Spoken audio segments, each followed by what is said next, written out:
Yeah, so on the equity side, you want to know, and as you're presented an offer, you want to know what is the current share price, um, where is it headed, and this is an opportunity actually for employers to sell the dream, right? What is the value of my equity at 2x, 5x, 10x? Because the extreme risk return and time horizon involved with equity. So you have to explain, and you want to know how it works. What's the vesting? Is there a cliff? How long is it? And if you are increasingly more senior in your career, you want to know percentage of ownership on we call it fully diluted basis. So you take all your outstanding shares and anything that can convert into shares, you add that together, and we call that fully diluted. That also works the same for tokens. So the notion of ownership percentage is really important in equity because you want to know where you are, because the company will continue to issue shares over time. And that math is just, will naturally generate a decreasing percentage of ownership. We call that dilution. But I don't think of it as I'm losing a percentage of ownership. You want to look at, your slice of the pie. Is that pie getting bigger? Is it getting more valuable? And on the equity side, you want to know, is this a company that I want to invest my career for the next 4 or 5 years into the business? Or am I better off going to get a job that pays cash? Because you're making a big bet. And so not everybody has the luxury of time, and they have a lot of other kind of pressures in life, bills to pay. On the token side, it's similar. How much am I getting? What is it worth, right? And again, is this token going to be valuable, or is it going to collapse?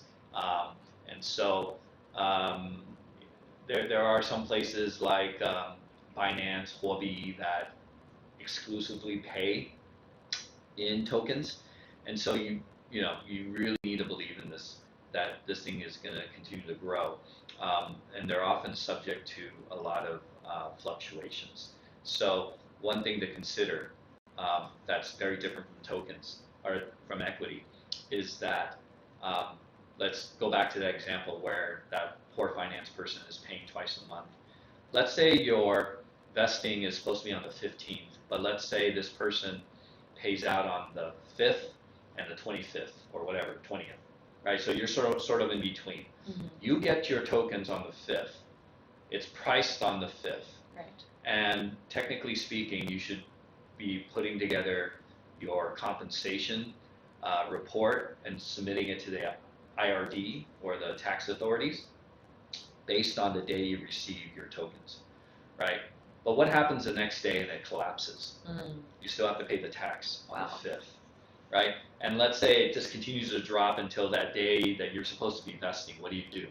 Well, I'm sorry, too bad. You got it on this date, and then now it's only worth, it dropped 20%, right? And now you end up paying more tax than you really think you deserve to. So then that's where for Sprout and on our product portfolio, we're trying to solve that and help people and help organizations pay out on the date, accurately, so that you are paying your share of taxes, not based on the convenience of a company, but in actuality. Focus on what is the shares worth, and how many do you have, and when do you have access to it, and when can you sell it, right? When is the company going public or getting sold? So I would focus a bit on that. On the token side, obviously, let's say you're an early project and you haven't issued it yet, then as an employee, you want to know, like, when am I going to get it, right? When is it going to get minted and rolled out, and how am I going to get it?